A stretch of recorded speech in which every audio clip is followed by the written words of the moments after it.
Okay, this public hearing is now called to order at 6:02. This hearing is being held as required by the provisions of Chapter 131, Section 40 of the General Laws of the Commonwealth and Act relative to the protection of wetlands, and most recently amended.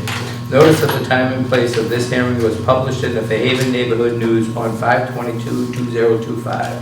It was also posted in the town clerk office. This meeting is being audio and videotaped. Persons wishing to be heard will be called in the following order.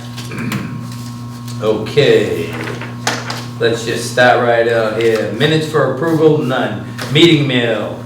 I can say we almost have last meeting's minutes done. Okay. I'm almost finished with them. I plugged them into some software.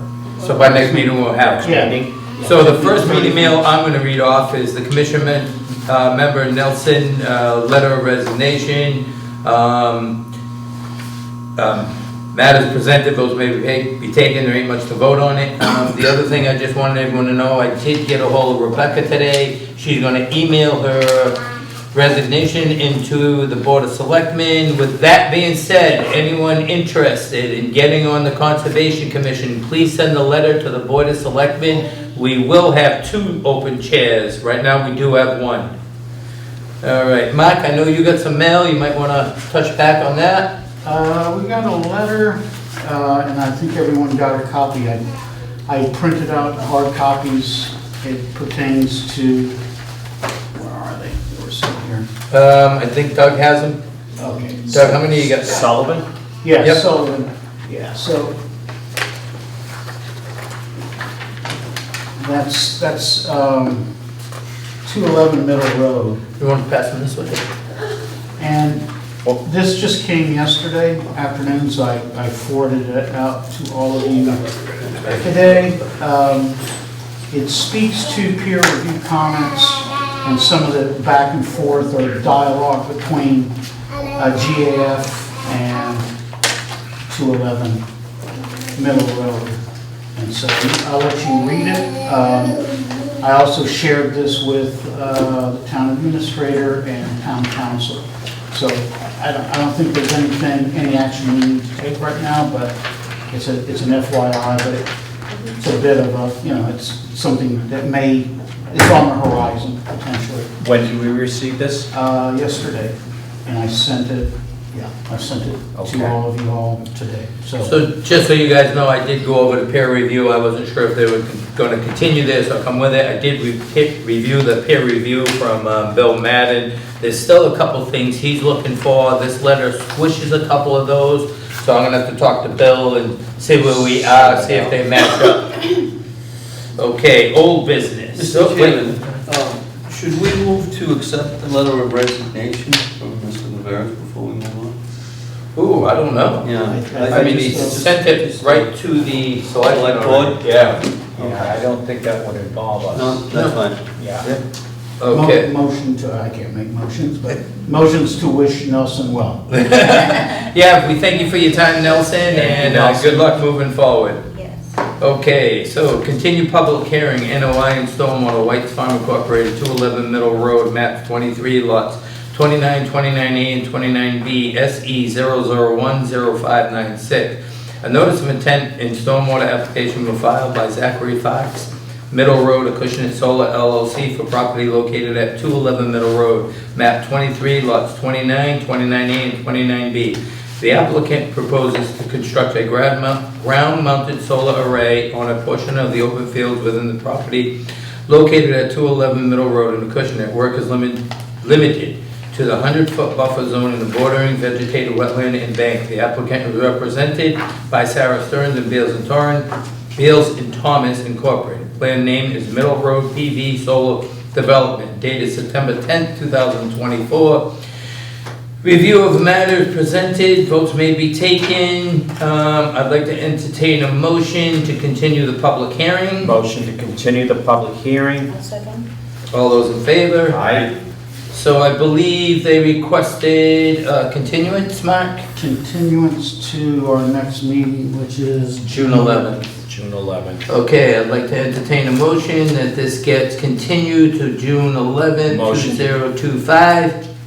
Motion to continue this for June 11th. Second? Second. All those in favor? Aye. Okay. Continue public hearing, requested for an amended order of conditions, applicants at Copper Park Drive LLC, owner White's Farm Incorporated, off Park Drive, SE 0010553. A request for an amendment to an existing order of conditions was filed by St. Copper Park Drive LLC for property located off Park Drive, map 17, lot 22B13. The applicant proposes to install a solar photovoltaic array consisting of 4999 kWs and battery storage project within a 100-foot buffer zone to a bordering vegetated wetland. Revisions include wetland crossing areas and wetland flagging.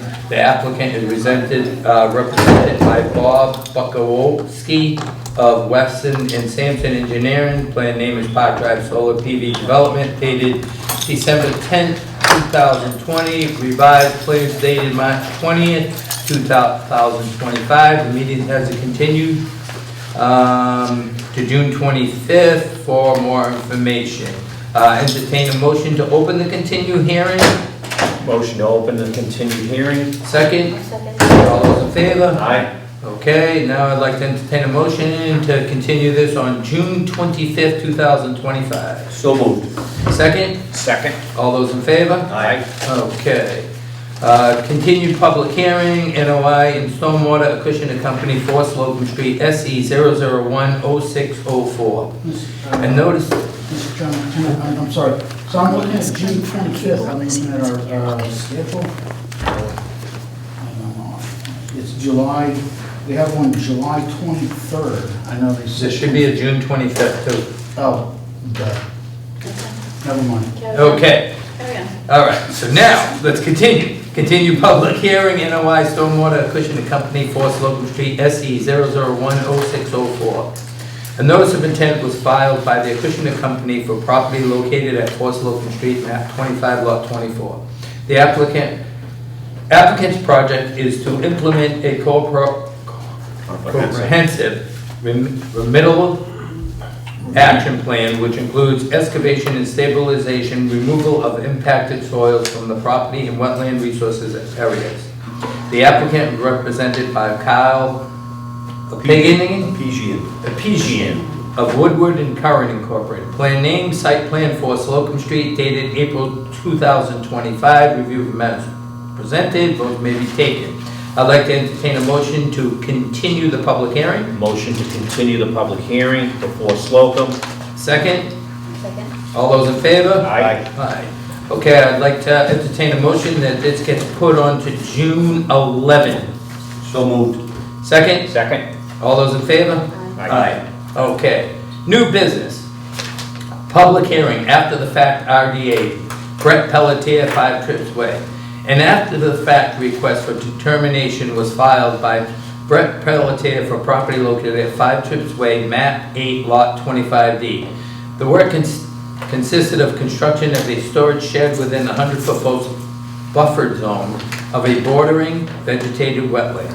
Plan name is sewage disposal system. Site plan, August 24, 2023. Review of matters presented, votes may be taken. I'd like to entertain a motion to open the public hearing. Motion to open public hearing. Second. Second. All those in favor? Aye. Aye. Mr. Pelletier, come on up. Please state your name. Yeah. We're not letting you off easy. Pelletier, 5 Trips Way. Okay, so what happened, we went out there on the site Saturday. Brett took and went and built a shed, and he definitely wasn't trying to hide it. It's right out in the wide open. The only thing is it's within the buffer zone, right? So I know that you gave the check, you did all the paperwork for the RDA, everything is set. I even think I have it in the folder.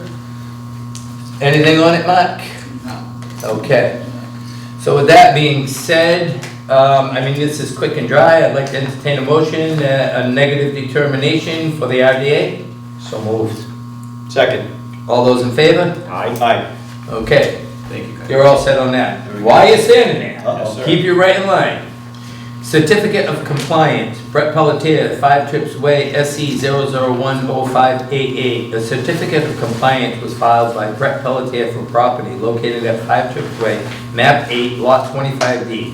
The applicant constructed a single-family dwelling, septic system, land clearing, and fill and grading within the 100-foot buffer zone to a bordering vegetated wetland. The applicant is represented by David M. Davinian of Schneider Davinian and Leon Incorporated. Plan name is Sewage Disposal System. Site plan dated August 24, 2023.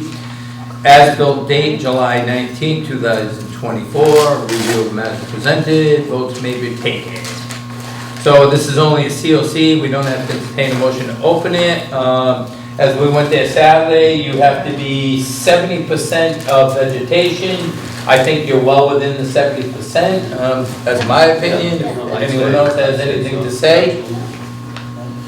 Great house. Yeah, beautiful, yeah, beautiful. And the little guy sold it. Yeah.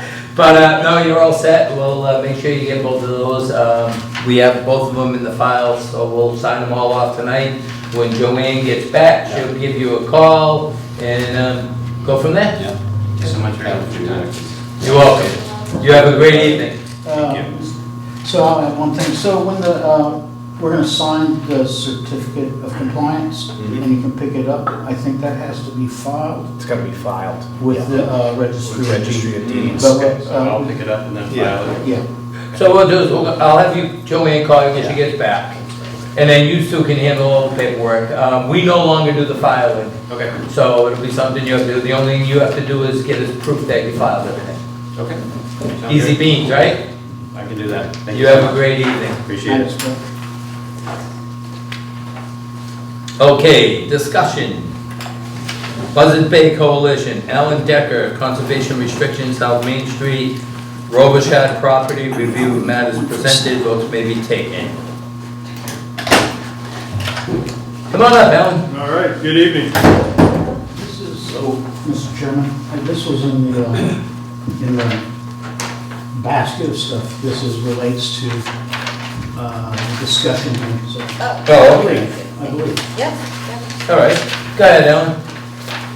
Good evening. Alan Decker with Buzzards Bay Coalition here to discuss with you a proposed conservation restriction that the commission may recollect. We have talked about this project in the past, but before I get too far into it, I know that a single map locating the property and the conservation restriction were shared with the commission. I actually brought additional resource coverage map layer maps that if, through the chair, if you're interested in having these, I'm more than happy to hand them up to you.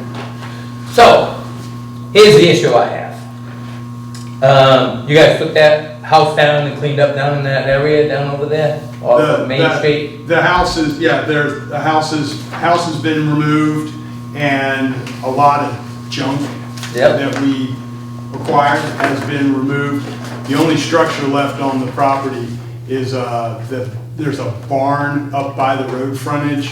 That's there and that will remain there. We intend to continue to use that as part of our ownership. Okay, the only question I have, why wasn't an RDA filled out or let us know before that house was taken down? Yeah.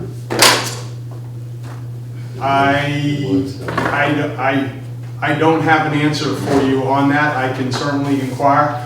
We had a well-versed contractor help us do that removal. Yeah, so I was looking actually at the map today, you guys are like 60 feet within vegetation on one side, maybe 70-something feet on the other, and you're real close to that little blue stream that goes through. So that definitely required at least an RDA. With that being said, I would really appreciate it if an after-the-fact RDA is filed for that property. So we have it in our files. I know that you guys are like exempt from a few things, but I think we're all in the same same business right now, trying to protect the wetlands. So we just want to know what's going on in our town, and if any paperwork or permits are needed, I feel that you should be filling them out just like anyone else. And I completely agree with you on that fact. I was not involved in the removal part of the project. I helped with the acquisition and I helped with the conservation restriction. But Mr. Chair, I'm making notes of that, and I will follow up with my coworkers on this. Yep. And we will be in touch with Mr. Minton and get things filed that need to be filed. Yep, it's an after the fact idea. Yeah, Yep. I just witnessed one get addressed. Yeah, it's not a big deal, but it just lets us throw something in the file, and now we have everything, like, all our i's dotted, t's crossed, and we're in good shape. And this is because it was within 100 feet of the wetland line. Correct, and it's on both sides too, so, like I said, I pulled up the map, and I was like, it should have been coming to us. And going forward, anything that, like, if you guys are not sure, I mean, you guys should know what's wetlands, what's bordering wetlands, you guys are kind of in the same business we are. Absolutely. But anything coming into our town regarding demo or anything, I mean, we're a phone call away, right? Understood. So please, going forward, make sure that we're in 100% of the loops of whatever you guys are doing. I appreciate the guidance. All right, thank you. Thank you. All right, anything else going forward? Well, there was a standing question to you, Mr. Chair, about additional resource maps that I'm going to discuss as part of the conservation restriction through you. If you're interested, I'm happy to hand them up. I would definitely like this. All right. That should be enough for review. So the top map is the same map that was electronically distributed through Mr. Minton. So this is the former Robichaud property. It is now owned by the coalition. We acquired it last December 2024. The connection with the Conservation Commission, and the reason commission members might recall this, is in anticipation of its acquisition for the property, we put in an application to a state grant program, the Conservation Partnership grant program through Energy and Environmental Affairs, which would help us with the acquisition costs. The application was deemed worthy of being supported by the state, so we got the grant that helps with the acquisition. That's all been done. Part of the grant project, part of the grant requirements, is the issuing or the granting of a conservation restriction to another entity over our ownership to ensure protection in perpetuity.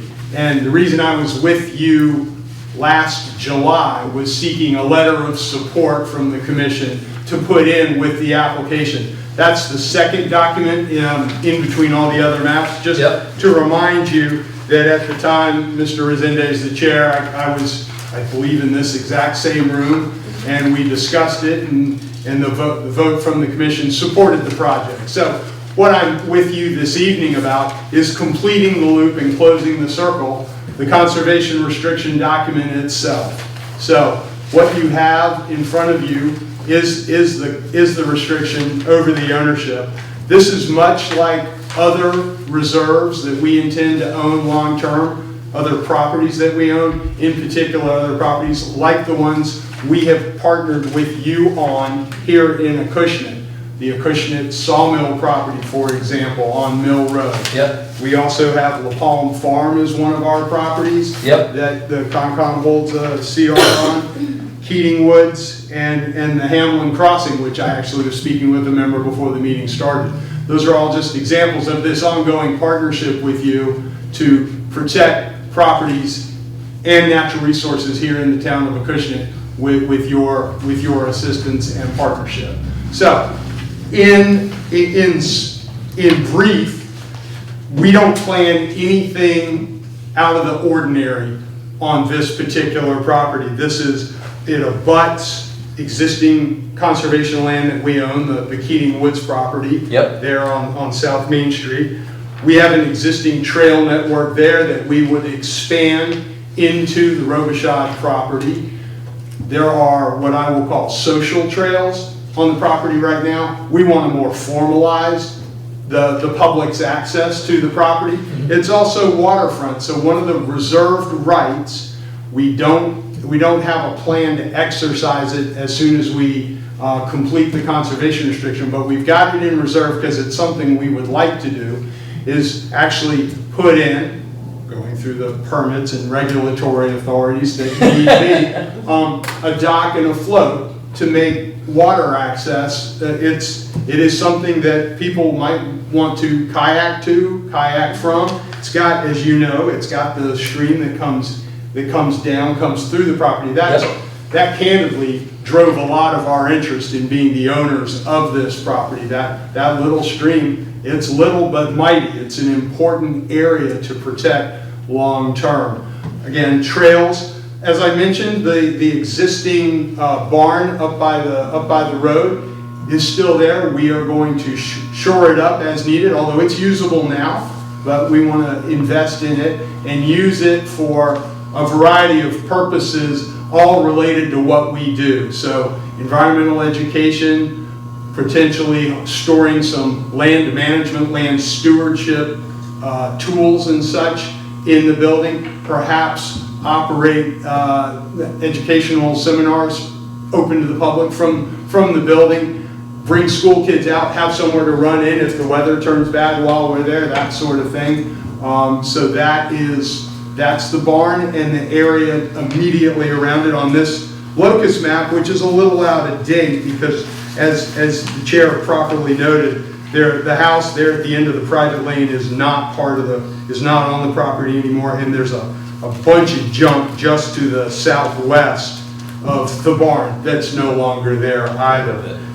So really, it is just the barn. I do want to point out to the commission this locus map shows the private lane. LaCuyer's Lane is actually what it's called after former owners.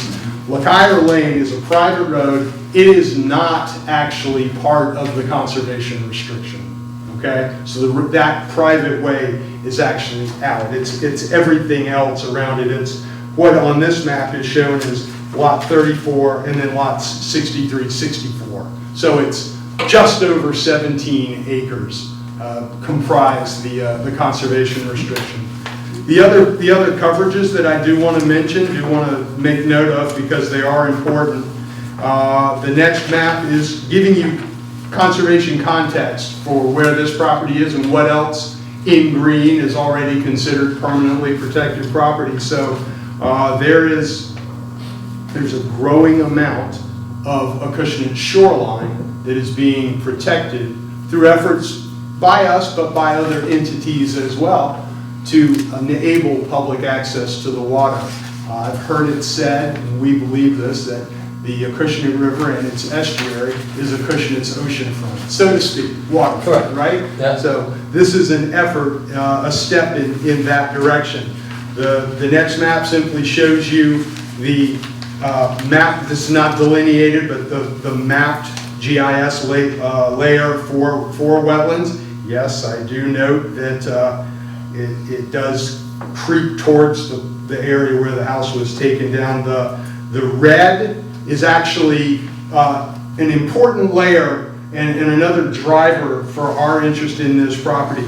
The red has been designated by Mass GIS as coastal adaptation area. What that simply means is that right now that's upland or it's bordering vegetated areas, salt marsh and such, but it's of a low gradient, and as climate change affects sea level rise, it's anticipated that that's going to be an area where the salt marsh, as it gets literally drowned by sea level rise, will have a way to migrate and not just go out of existence. It can come, for a layman's term, it can come landward rather than go out of extinction. So that has become a map layer that state land protection programs want to fund the protection of. That's a clunky way of saying this map really helped drive our successful conservation partnership grant application. And then the last map just gives you coverages for solid positive habitat being protected with biomap coverages for both core habitat and critical natural landscape. So all very positive natural resource attributes for the property.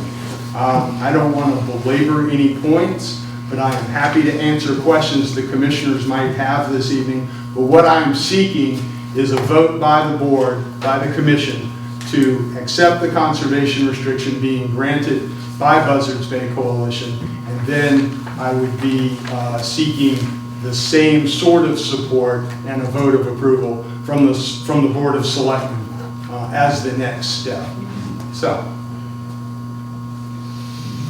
Mr. Decker, I do have a question regarding the property. Okay. It's public accessible, it's open to all public. So it is. It is by dint of our ownership. That's our model for Okay. properties. The conservation restriction itself is actually what ensures public access can be had. There is a section in the CR that speaks to public access, and the conservation restriction held by the commission is in perpetuity, which I've also been told is a very long time. So, but that is what gives the public the access to the property, much like the access to Keating Woods and our other publicly accessible reserves. So the answer is, that's a long-winded way of saying yes. So you kind of lit my light bulb a little bit in regards to this public access. Okay. Would this be considered usage for the Acushnet Boy Scouts, Acushnet Girl Scouts, for like a retreat, for them to be able to earn like merit badges in the field, to be able to do maybe like a camp out overnight? Would that be something that would be considered? I think that we haven't had that opportunity to partner with Girl Scouts or Boy Scouts on our properties. I think it's something we could certainly discuss. I can't speak to a yes or a no at this moment, but that type of a thing. I think if we could consider something like this for the community, for the both Boy Scouts and Girl Scouts, would be beneficial. I know the town currently doesn't have anything. We lost it. Right. What's that? We lost it with the solar. Right. Yeah. Because the former Girl Scout. I think it would really kind of hit a home run here if we could consider, putting this into motion. We can certainly entertain the discussion. So that being said, how would either party get permission to be able to do something like that on that property? Who would they have to contact? Well, they need to be in touch with us. We're the landowner. Okay. I would direct inquiries to our land stewardship director, a gentleman by the name of Jack Sadar. Okay. His contact information is available via our website. Certainly can call the coalition's general number and be directed to his phone, or his email address is on our website as well. That's the initial point. Yeah. We would want to work out, what do they have in mind, and at a light touch on the land. Right. I think is what both sides would want. Right. Whether they would have to sign a release of liability, whatever the cases may be, to to appease both sides. Okay. But to allow both boys and girls to be able to use this property as a beneficial learning tool. Sure. To go out there in nature. And the environmental science in their Correct. badge, yeah. Correct. Right. I would be, willing to step up and Sounds like you might be the contact. I have a direct contact Okay. with Boy Scouts Troop 11. I've been working with them Okay. for a couple of years. Okay. We have a garden up at the golf course, at the head of the golf course. I've been working with them on that and getting them a shed on that property. They lost their shed a couple of years ago. Again, I just think it would be a great asset to the community. I mean, and we look, right, Alan, we look at everything that the coalition does, right? So I live not far from the bogs. I live in Acushnet on Mattapoisett Road, the bogs are on Acushnet Road in Mattapoisett. You've seen some changes. Huge changes, right? Yep. But what I see most is how many people are walking it and traveling it. I don't like the way people don't pick up after their dogs, don't get me wrong. I don't either. But yeah, but for the most part, you do see everyone enjoying these trails that you guys are putting in. Absolutely. I think this would be another beautiful access for the residents and beyond residents to come in and 17 acres to play around in, right? So I think it's a really good thing, right? Abutting the Keating Woods property. Correct, so it just gets bigger and bigger. That's right. Right? That's I mean, right. now instead of going to spend a couple hours, you could probably go spend most of your day through Yeah, the that's both right. sites, right? That's right. So, if anyone ain't. No, I appreciate the connection, and I'm an Eagle Scout myself, and so I will readily admit to anybody, my favorite part of scouting was being out on camping trips, Yeah, on properties, enjoying them yeah. continuously, right through the winter. Right. Even in South In Carolina. 17 acres, there's a lot to offer out there. There can be. As young boys and girls in the field. How many acres is Keaton's Woods? Keating, oh gosh, I should know that right off the Oh, top of my head, and I don't. I mean, it looks pretty big. It's over 100. In comparison, It's over 100. No. Oh, I'm sorry, the that sounds a property. little- No, I was gonna say about 20. I was gonna say 30, 35. Oh. Yeah, Some- either hand or there, right? I You just take don't know both off of the them, top of my right? head. You're gonna have close to 40 acres of woods, That's someone right. can walk around, do That's some right. trails. Yep. So, does anyone else have anything else? Yeah, Matt? Yeah, it's great work. I'm just curious, so the commission is gonna vote on accepting the conservation restriction? That's the request. And is there any like document that memorializes, what that Well- entails? I'm sorry, as far as being the holder? Yeah, the obligation, yeah, it's a good thing, I'm not, but I'm just thinking, Well, We have a few. I mean, you're probably this is the my holder. first Yeah, time you're dealing the with it. holder on other properties of ours, Yeah. principally like the Acushnet Sawmill. Right. It's at your election to check up on it every so often. What you determine. I mean, Yeah. that's the point of having a different entity or a different party holding the conservation restriction over our ownership. to ensure, yeah. Right, so kind of like together, it's a joint deal, Right, it's a right? joint We made That's sure- right, yeah, it's a right, yes. partnership. We Correct. view it as a partnership with the town Yep, Yeah. yep. It does. for the public access, for the use by the public, for the preservation of the natural resources. What documents it right now is the vote in the minutes and then the signature on the signature page. Yep. Okay. So before we go forward, One more. Okay. yep, One more. go ahead, Mike. So, I know you can do this with GIS, but there's it's a website, it's NOAA Sea Level Rise Viewer, and you can just type that in. I'm gonna do that later, and you can see what, Projections. yeah, 10 feet, I think it goes up to 10 or 12 feet. It's a little cheesy, having worked with NOAA, I can say that it's a little cheesy, but it gives you a sense of like to the point of. It's gonna look something like that. Yeah, Possibly, climate yeah. resilience. Over time, yeah. Yeah. What a foot rise would do, what 18 inches over time, yeah. No, right, no, absolutely. So this That's would my be, 2 cents. yeah, so this would be the biggest parcel that you guys, we would co-ownership in this town, correct? 17 acres? Plus. Wasn't there something substantial on, I on think Mattapoisett there's Road? a parcel, Right. you might remember, I've been in front of you in the last year and a half because we did a project called Red Barn Farm. Oh, yeah, Yep. oh, that's right. It's mainly in Mattapoisett, Yeah. but there is you'll remember this because part of the property that we acquired is in Acushnet, in was Acushnet. slated, Yes, I was remember slated for this. solar. Yes, I And remember this. we ended the solar use. Right. Yes. And, Yeah. but that parcel right now is accessible from from the Mattapoisett side, but it is in Acushnet. And it's larger than 17. Okay. Yeah, it is, right? Okay. Yeah.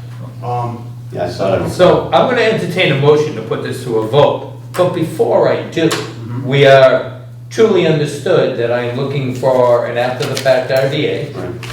So I'm not gonna continue this, I'm gonna put it to a motion to vote. I do wanna see that RDA come in sooner than later, I appreciate that, yes. and, I believe that'll be it. For the demolition of the. For the work that was done, the demolition and the cleanup, you can put it all in one RDA, demolition cleanup, just so, like I said, we have it in our record. Yep. The after the fact is just a little more money for the application, but it's no big deal. Right. And then we'll go from there. How's that sound? I appreciate that very much. All right. So with that being said, I'd like to entertain a motion to vote on the conservation restriction as a negative determination. I'll make a motion. With the agreeance of the after-the-fact RDA. Yes, I didn't think I had to add on to it since I did it Just before, for but clarification. with the add-on of the RDA, after the fact RDA. Thank you. I have a motion. I'll second it. I'll make that motion. No, she made the motion. Oh, I'm sorry, I'll second that motion. All those in favor? Aye. Aye. All four of us, we got a positive vote. That's wonderful. Now, I have a signature page because when I have mine right here. Well, so when I saw tonight's agenda, I saw that a member was going to resign. I did not anticipate a second member potentially resigning, but I have an updated signature page minus Mr. Viveros. If you would rather sign that. Otherwise, the one you have is fine. If they're blank, we have a majority, so I just So didn't know there the should be chairs. 3 in there, hold on one I second. didn't know the chairs preference. That's, We have 2 for Pelletier, Yeah. then we're not gonna sign yet, we'll wait till after the meeting. And then is that Alan Decker? No, that's Middle Road. You might not have it. Well, I also have one printed just like the one you have in your packet. Okay, so I have 2 for the person before you, and I don't have yours here, so we will accept yours. So, Mr. Chair, I have exactly like the one in your packet. So it has Mr. Viveros and Mrs. Soja. I Yeah. also have minus Mr. Viveros. Okay, let me have that. Let me have them both. Okay, so this is what we're gonna do, right? You're gonna take one of these with you? I'd like to take an original. I'm a notary and I'm able to notarize your signatures. And I'm happy to, tomorrow morning, send Mr. Minton a scan of the signed notarized page for the records. Okay. And then I may adjourn. It's better that a public meeting duly held on, what's the date today, It 28th? is 28th of May. May 28th, 2025.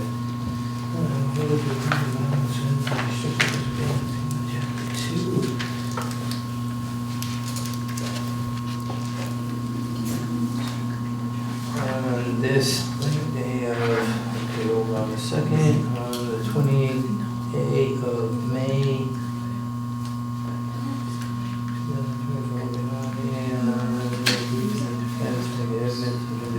Which was to be the. So that's for me to fill out. Yep. I'm happy to take care of that. I just need signatures by the members. I'm just gonna throw this one in our file. Sure thing. For Joanne. And Mark, as I said, when I get it notarized and sealed, I'll scan it, Okay, get it to you. and I'm here, I'll be in Yeah. Friday afternoon, Yeah. so I'll get back to you Yeah. Friday afternoon. That's great, that's When's great. Joanne back in the office for him? Monday. Monday, Yeah, for the we can- RDA? Yeah, we can help out with, Okay. Yep, I will, that will be point number 1 tomorrow morning. Appreciate your time this evening. There you go, Alan. All right, sir. There we go. And that one there, Doug, just hand to Mark so we can put in that. You got it. Green envelope. All right. thank you. Young man, I wanna thank you. Yeah. Well, thank you. I appreciate the opportunity to be with you. As I said, we do value the partnership that we're building over time with the Conservation Commission and the citizenry of Acushnet. That's- Okay, please pass the word to the coalition too. Anything that goes on in Acushnet, minor or not, a phone call is a phone call. And I'm gonna tell you the truth, a lot of people that we have callers and stuff and we go to, it also helps us learn a little bit, right? So if we go somewhere where the coalition is doing something, we might learn a little bit from you guys while at that meeting, right? We learned a little bit from Acushnet company, they have some soil they gotta dig up. So everywhere you go, if you learn a little more, it just fills the file cabinet, Understood. all right? Yes, sir. Nice job. Thank you. All right. Thank you very much. Have a good evening. You too. Thank you, Alan. Okay, so we're just gonna skip over the next one. I'm only kidding. Thanks. How do you say that? Spread? Serpent. Serpent. Oh, okay. Serpent, master plan update, focus on natural and cultured resources. Review of matters presented, votes may be taken. It's all you. All right, we're back with Serpent. We took a couple-minute recess just to set up the projector forum. Going forward, ladies, please present your name and we'll go from there. Thank you. I'm Caitlin Whalen, I'm a comprehensive planner at Serpent. I'm Sarah Singh, principal environmental planner at Serpent. So our first presentation today is it's just an overview of Acushnet's cultural and historic resources, and we'll have a few questions to get some feedback from you guys at the end.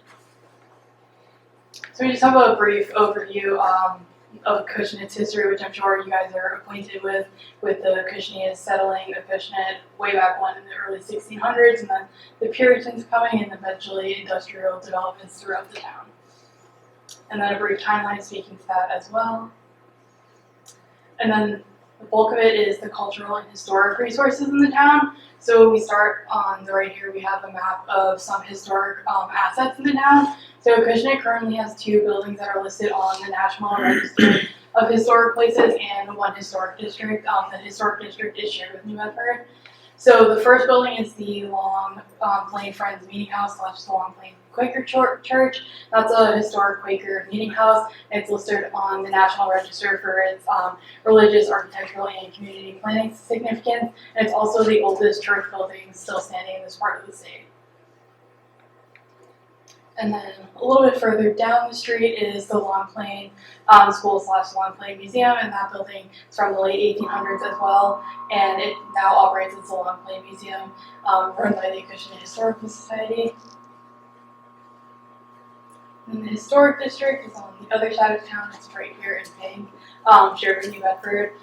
It's listed in the National Register due to its planning, community development, and architectural significance, with a period of significance between 1750 and 1959. It has 38 contributing historic buildings. And then, in addition to the National Register of Historic Places, Acushnet also has 199 historic properties that are listed in MACRIS, which is the Massachusetts Cultural Resource Information System. Then in terms of cultural events, really the only one that we were able to find in Acushnet seems to be the Peach and Apple Festival, which highlights Acushnet's agricultural past. This is actually a question later on, but I guess I can ask you guys now. Do you know of any other cultural events that happen in the town? Anything like significant? Yeah, let's do it. Yeah. That's okay. No, That's about it. Maybe some of the churches do this, but I don't know. So I can tell you for the Apple Peach Festival, the Acushnet Lions Club has a lot to do with the Apple Peach Festival. Okay. Without the Acushnet Lions, the Apple Peach Festival actually wouldn't exist. Really? And I can tell you this fact for fact because I'm an Acushnet Lion member. Awesome. And we do this event every single year.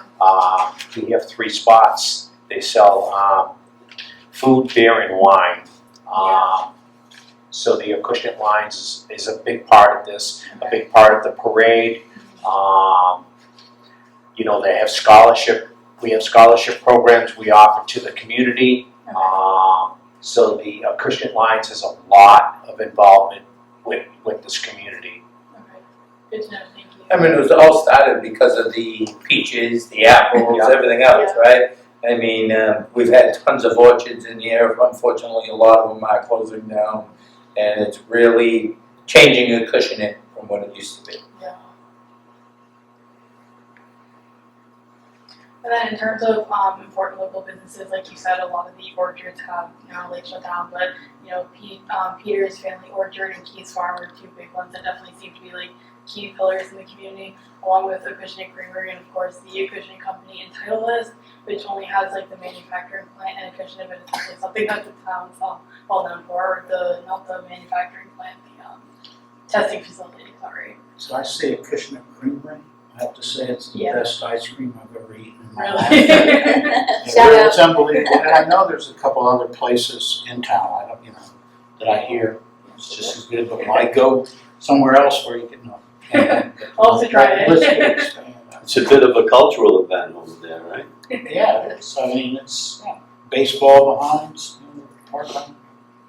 It definitely seems to be a favorite. Oh, Then in terms of historic bylaws, the town has one, which is the Community Preservation Act bylaw, and that bylaw basically establishes a funding source for a variety of different things. So they include historic preservation, restoration, and rehabilitation of historic sources, and there's a community preservation committee that oversees these activities. And then this is a breakdown of CPA funding by topic from 2015 to 2024. And during that 10-year period, the largest category of projects that were funded in Acushnet were historic-related projects. And then this is just a further breakdown of funding over the last 10 years, with the three biggest being the upgrade to the Housing Authority fire alarm system, upgrades at Knoxfield, and then the open space acquisition of lot 67.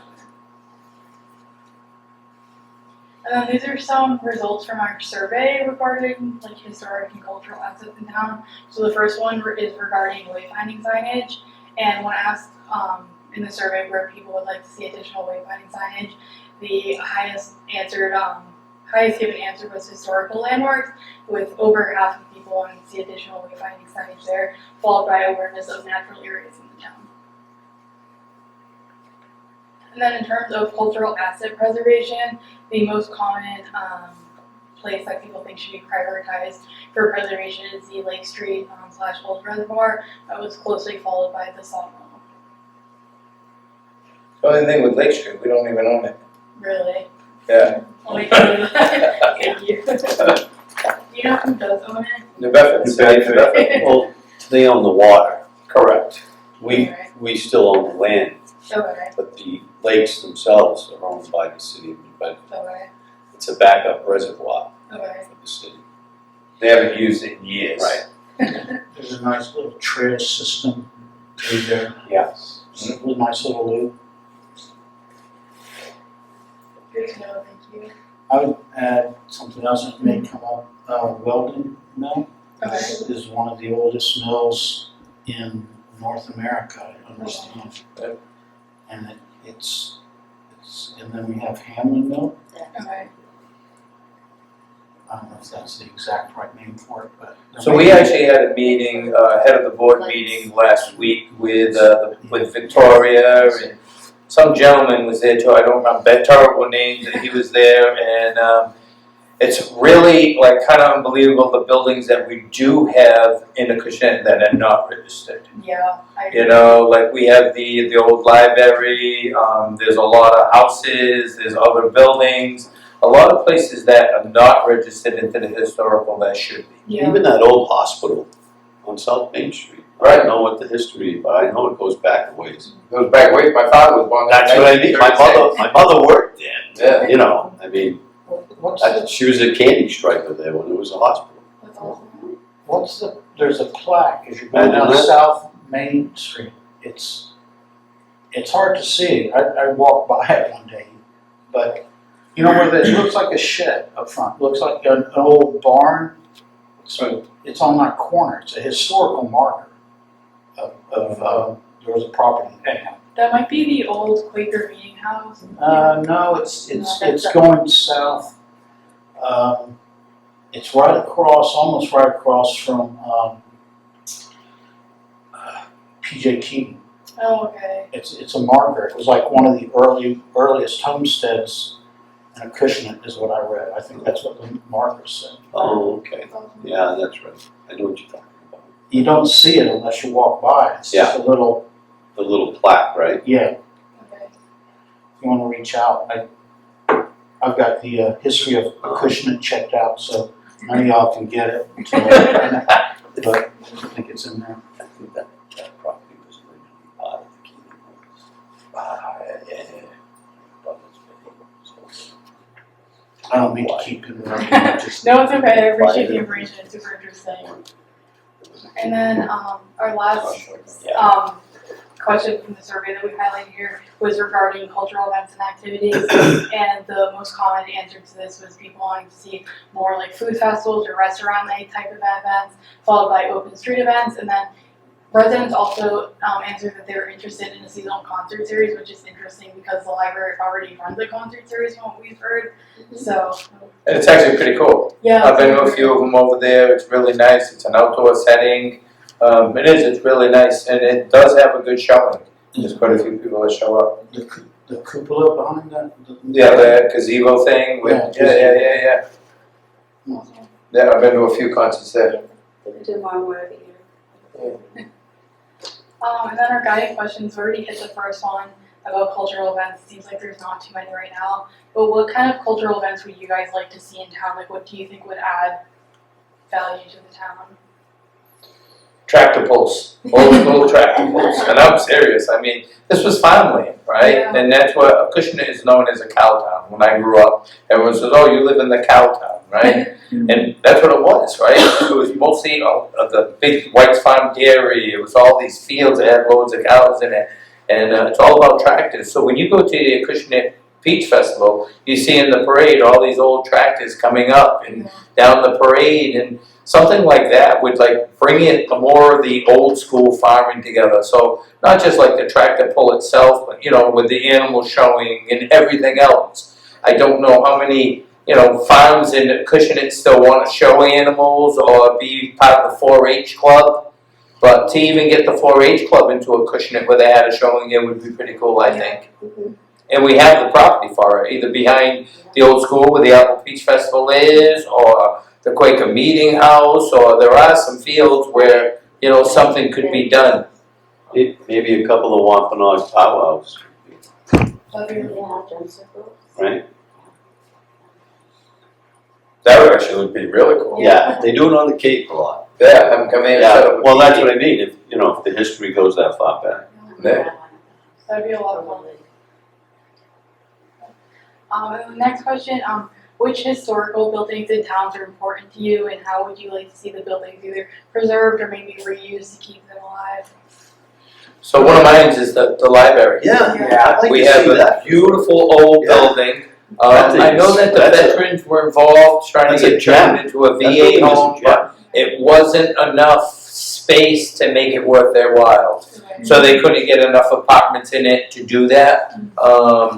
But I feel that building should be more than just sitting there. And Should be used for education I purposes.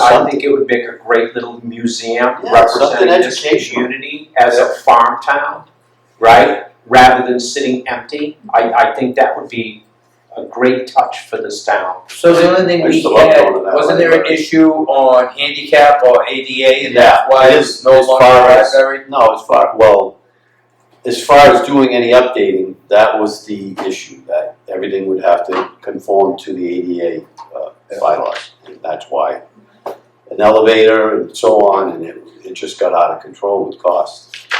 But they should definitely do something with that building. Yeah, I agree. It's still, Right, it's still sitting idle, right? Right, whether they can look into some kind of grant. And I can't see, We're working on something. So I know that I can't the see town, party with it. no, definitely not. The town got a They've grant and they discussed got it it. approved, but they didn't take it discussed to the selling it. next step, is from what I'm understanding. So I know that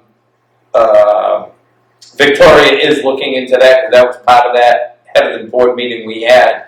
And that's a building that should be something done to it. We also have like the little churches on there's a church on Perry Hill Road, right? That should have a monthly mass. If they don't do a weekly mass there or something, there should be an advertised monthly mass. a little old school, right? I mean, I go to church on Sundays, I'm not saying that everyone should, or, you know, their beliefs are different or whatever, but I'm just saying just to bring the historic way back, right? Because that has the wood stove, it has the pipe that goes right through it to keep the whole place warm. All I'm saying is a historical mass, even if it's once a month or something, to try to use the buildings instead of having them sit empty. Do you know if they do anything like church right now? Or is it just- They've been trying for a very long time on the preservation, and Right? the problem is there's no bathrooms either, and there's no parking, and so they can't, it needs more work, and they've spent a ton of money on it already, but it's not off the table yet, so Right. it would be like to have a little. So does Porter Jones cover that? Party there for someone, Are you kidding, huh? or just a little, I don't know, I feel like a nice little place. Renaissance will be in. And again, that would make a great venue for like a small wedding. Something like, Yeah, but if they don't have bathrooms, that means Right, full saying out, is, yeah, you have to get one of those trailer outdoor right, things. Yeah, that's Right. true. Yeah, That's so all. make some use of it, Yeah. right? it is, it's got a lot of history, the church. It's Quaker, right? And then our next question was regarding whether or not Acushnet Public Schools should integrate local history into the curriculum. I know some towns in the area will have like a little local history lesson in the schools.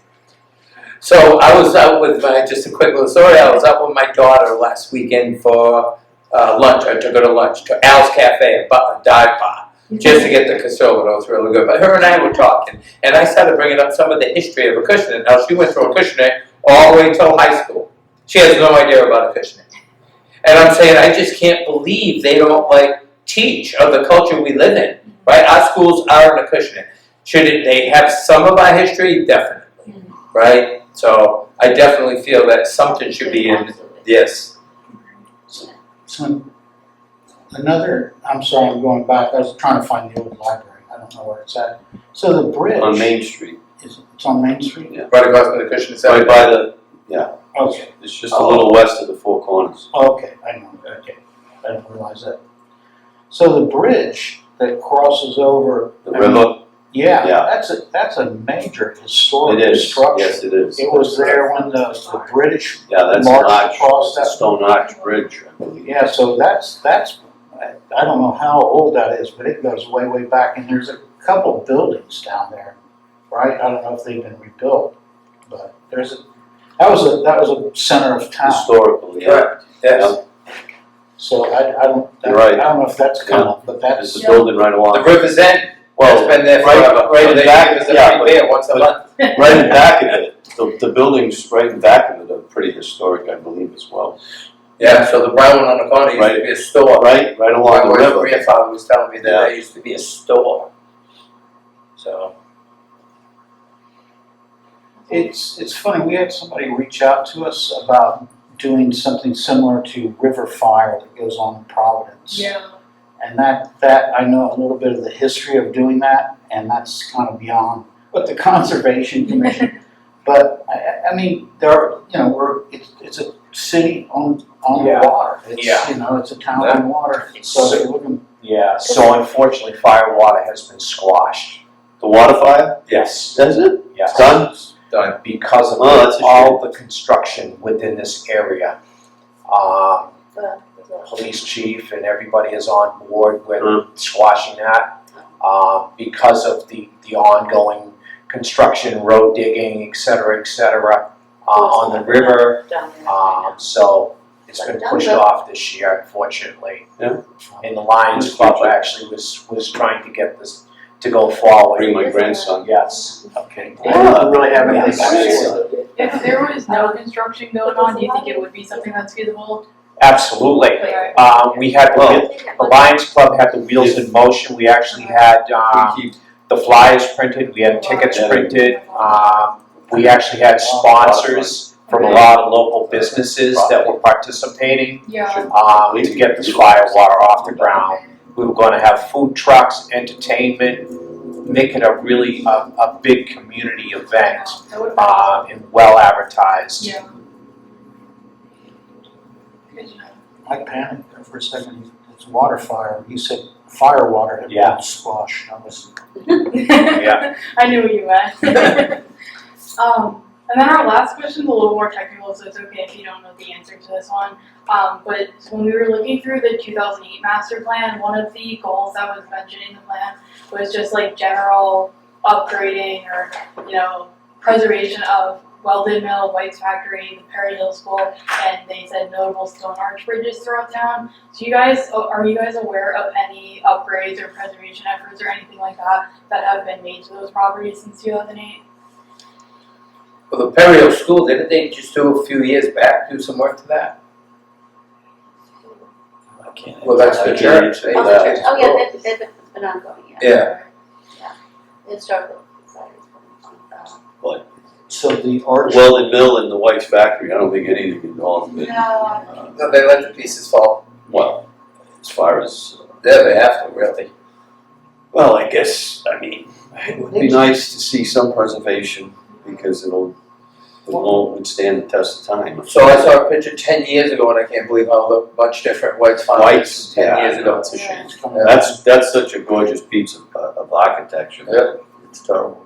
and I think. The neglect is just, Yeah, it's they're, terrible. But, so I know, I'd stopped there a few years ago.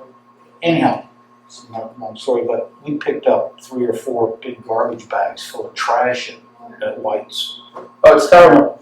But I went by there since they opened that road, and they Yeah, got something since the- blocking it off. right, it's so harder it's to blocked get. off, it is blocked off now. So that's a It is. little bit, so that's a little bit. Yeah, they have it blocked off. You can still get in there, it's just harder.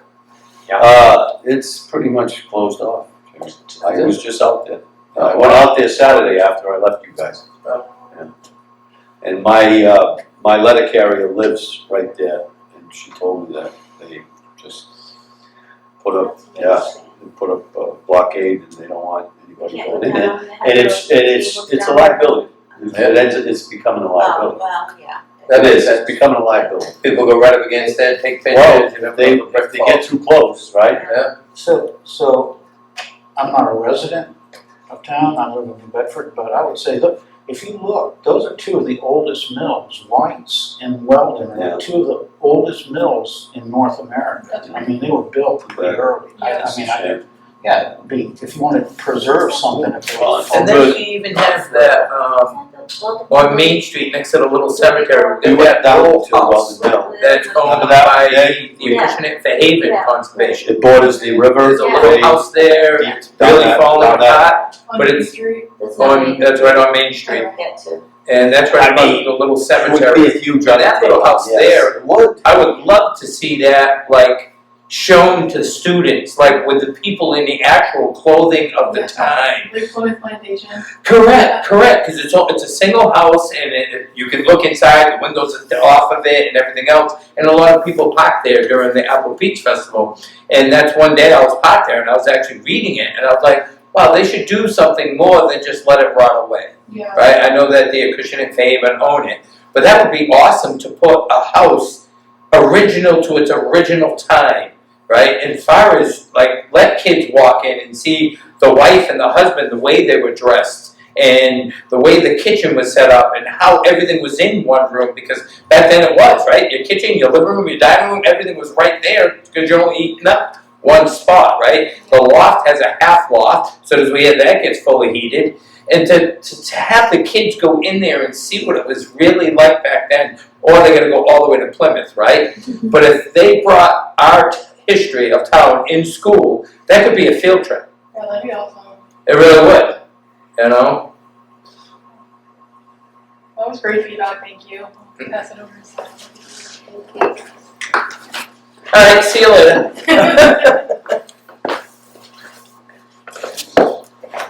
So I know somewhere in the archives at home, we have pictures of South Main Street back in the day when it was a dirt road.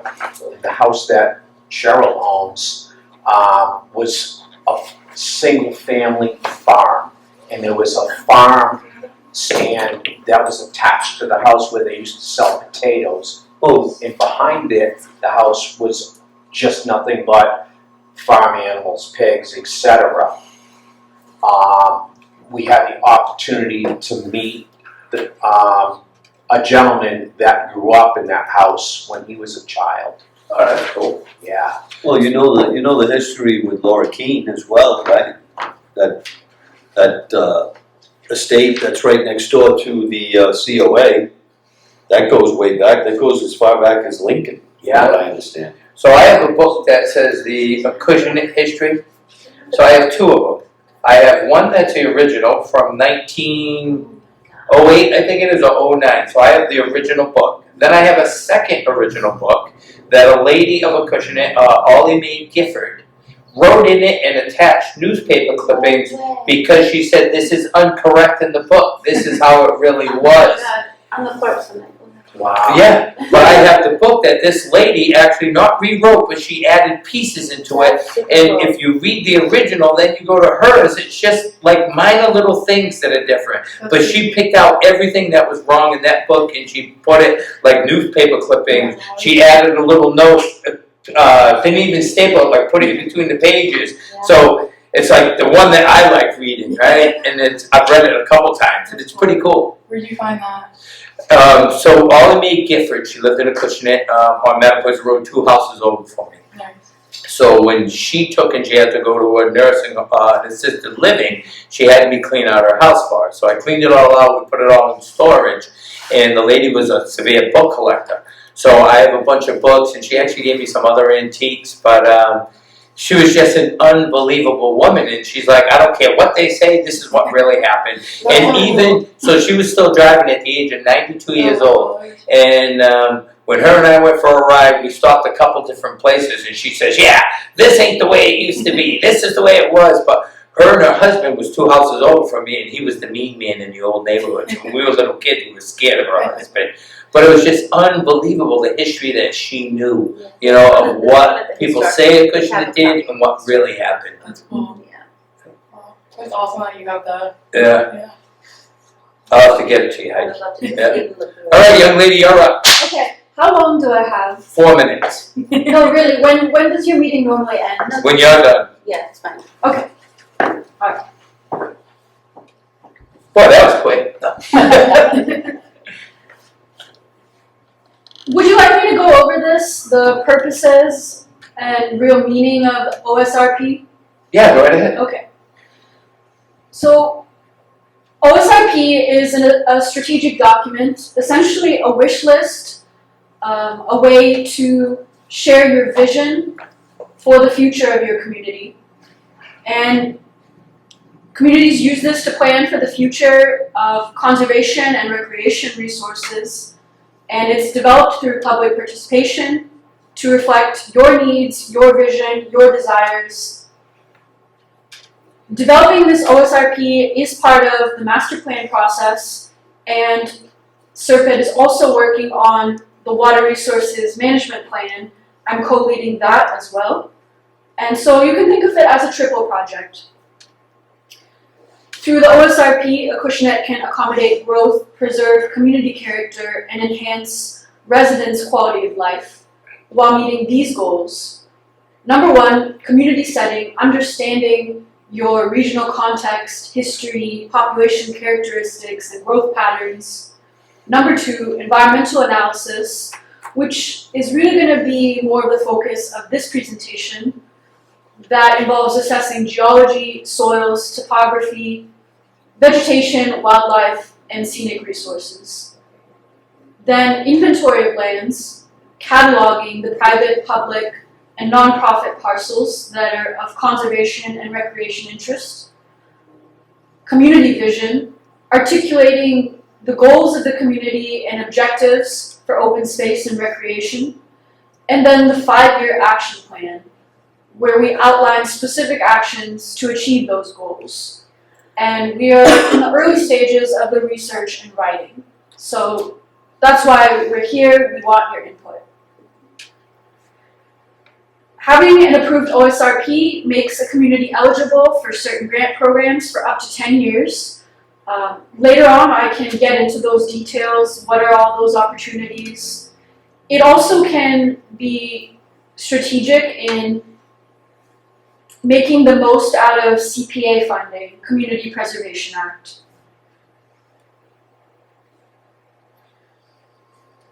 So as you know, Acushnet is adjacent to Route 140 and I-95. Your neighbors are New Bedford, Fairhaven, Freetown, Mattapoisett, and Rochester. You've got this gorgeous Acushnet River cutting through the town down to the eastern border, and the New Bedford Reservoir lies in the north section.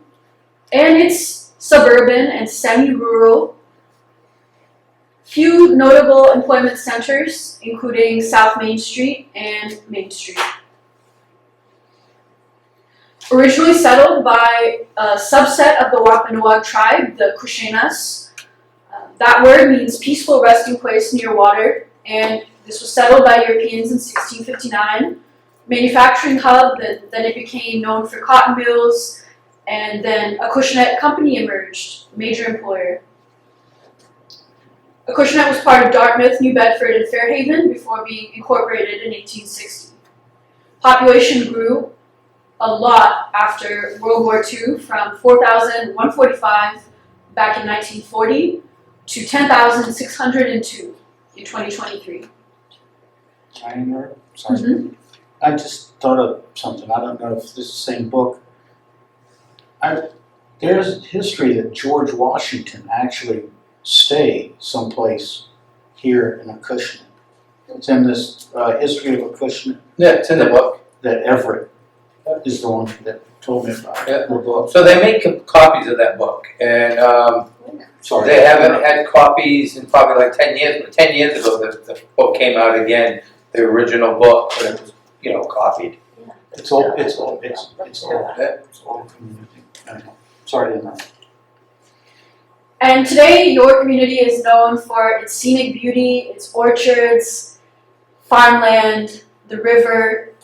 I want to take a moment to ask, why is it that the orchards are disappearing or ending their business? Was it the case that they just could not find a successor, like a new generation of farmers?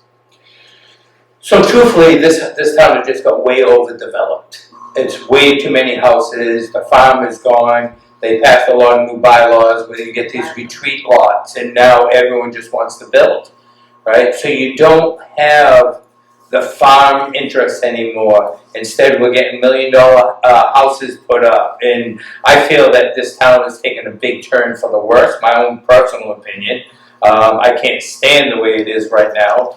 And I've lived here my whole entire life. I've lived 57 years on the same road, 3 houses. So I've been here for a long time, and it's just an easy way out, I think, right? So instead of passing it down to a family member, I think they just say, well, if we sell off a couple lots, put a couple houses up, now we don't have to do the farming. We can still survive with the small farmhouse, but that's the only thing I can think of. But I know that one orchard tried to pass it down to the grandchildren. The grandchildren were interested, but the property still got sold because of the kids, right? The kids themselves. It wasn't the grandchildren. The kids are like, no, we don't want to deal with this. We don't want to work.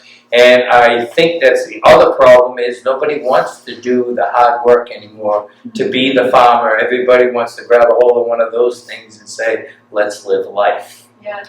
Right? I mean, we got roads in Cushing Lane that was known as Chicken Shit Lane because of the whole street was all chicken farmers, right? So you just take places like that and just disappeared off the edge, right? I mean, on my street, I had the horse farm. My father had the horse farm and cows. The house next door was a pig farmer. They had well over 2,500 pigs. So it's just all those places are just gone, but you take and you look where the horse farms were, now it's all houses. All the hay fields are houses, all the pig farm is houses. So it's just going from, White's Dairy Farm was all cows, right? yeah, It was a farm. Not a solar farm. now it's going to be a solar. Now it's going to be a solar farm. And that's going on throughout southeast Yeah. Massachusetts, conversion of open space. It's private property. I Open think, space yeah. to solar arrays. I think the farmers aren't finding it to be prosperous anymore. They don't want to work that hard. you know, the end results, it's, like Jimmy said, it's easier to sell to these hungry solar farms. And unfortunately, we have that going on here in Acushnet like wildfire, and it's not in my backyard. Unfortunately, it's a very hard thing to control. We do our best to try to keep it in control. I just think we're being overrun, again, with solar and the building of these expensive homes. I would say, as a former biologist for the federal government for about 35 years, almost 35 years, I don't know if there's any kind of cumulative impact assessment going on for the impacts of these solar farms. And I'm not, we need to transition, don't get me wrong, we need, you know, I think it's a better technology way. there. But I think they're being treated in isolation, and I think it'd be nice to see, you know, some overarching, can we assess, we're altering the hydrology of this entire region. And we have people working to preserve, control non-point source pollution running into Narragansett Bay and into Buzzards Bay. And I think you're seeing cumulative impacts. I think it's a big problem. And I think it's a big problem that maybe people are talking about it, but in this job and working with the commission members here that, you know, donate their time and are out all the time, you know, trying to condition these projects to protect the environment. I think it's like the Alamo sometimes. Now I was telling you, we went to dinner with my daughter, lunch with my daughter. So her and I started talking about cars, right? So just a quick thing. 100 years ago, there was 23,000 cars on the road. There's 9.6 billion cars on the road today, within 100 years. So you tell me where this earth is heading. So many cars, it's going to turn this earth. You know, it's just everyone's developing, everyone's going bigger, better. You know, everyone wants to do things faster. But life is no longer the slow farmer. You know, things are just too slow now for that. Everyone wants to hurry up and get what you want now. They don't want to see something grow, they want to get it now. They don't want, you know what I mean? And with that being said, it's just everything, everywhere. It's, you know, if you're a little bit of old school, you're looking back saying, oh my God, they're ruining this world. And they are. Plain and simple, this world's getting ruined. Right? Is it going to be here in my lifetime? Probably. You know, I'm worried about my grandkids. Right? What's it going to look like when my granddaughter's 16? Right? Why are there these mudslides, these floods, these things The things we could do. floods in the mountains, right? Why? Because we're ruining this earth, period. That's where the Conservation Commission comes in. Yeah, And the we other tried. things. Right? It's a never-ending fight for us. Yeah. Continue, young lady. I hope we didn't take a bad curve No, there. no, A little bit. it's good. Keep the conversation. Just slightly. All right.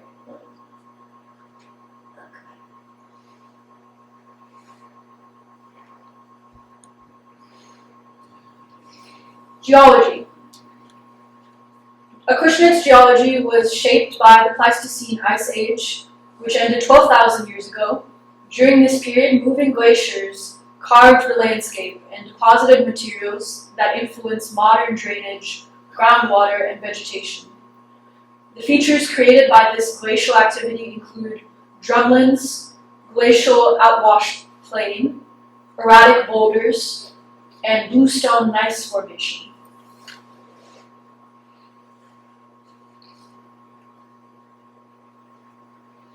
George's Bank in Cape Cod, outwash. That's where it stopped. And this here's a map of your topography, showing you the highs and lows of your terrain.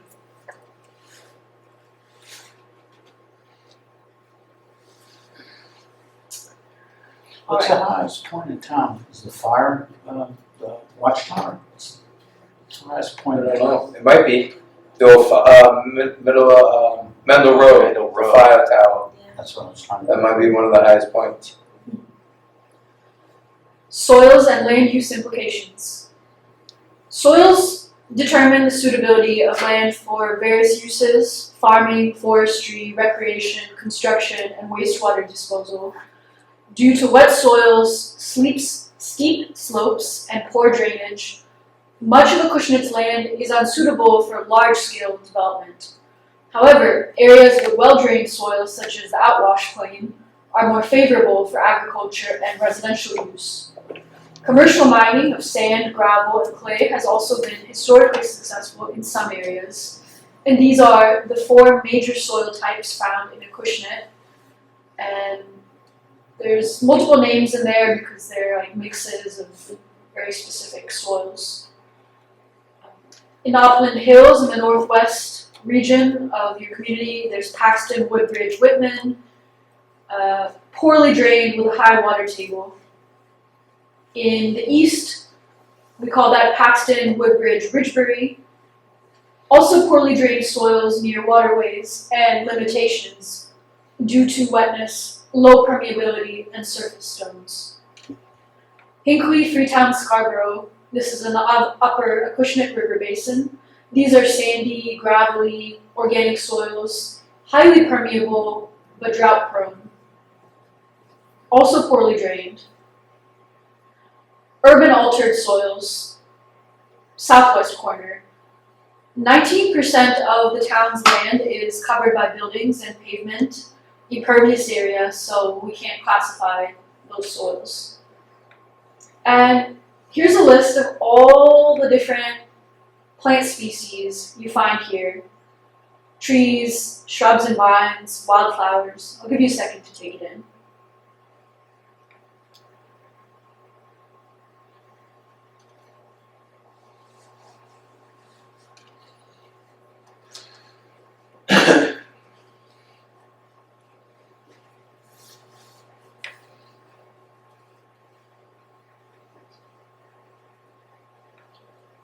Is Spartina on there? I didn't see it.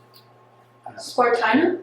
Salt marsh grass. Oh. You can add those. Spartina alterniflora, Spartina patens, I'll make a note of that.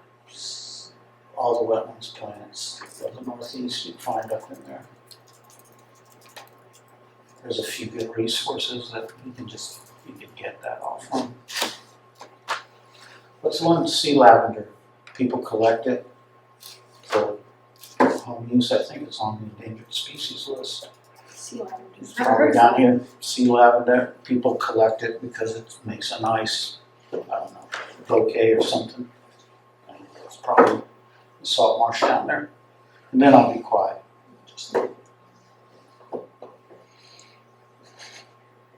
See, I do know something. Vegetation plays a crucial role for ecological and human communities. It supports habitats and ecosystems, stabilizes the soils and prevents erosion, enhances groundwater infiltration, serves as a visual buffer and a noise buffer, and it improves your local air quality. I'm just going to share that I was born in New Delhi, and I have not been back in my hometown of 25 million people in many, many years, maybe over 15 years. And I had the opportunity to go last December. My parents invited me, and my whole family was gathering, family reunion, and I decided I'm not going. And I insisted, my husband's not going, my mother-in-law, please, let's not go there because of the air quality.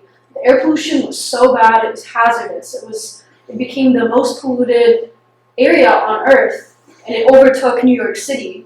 So just sharing that so you appreciate how important your air quality is.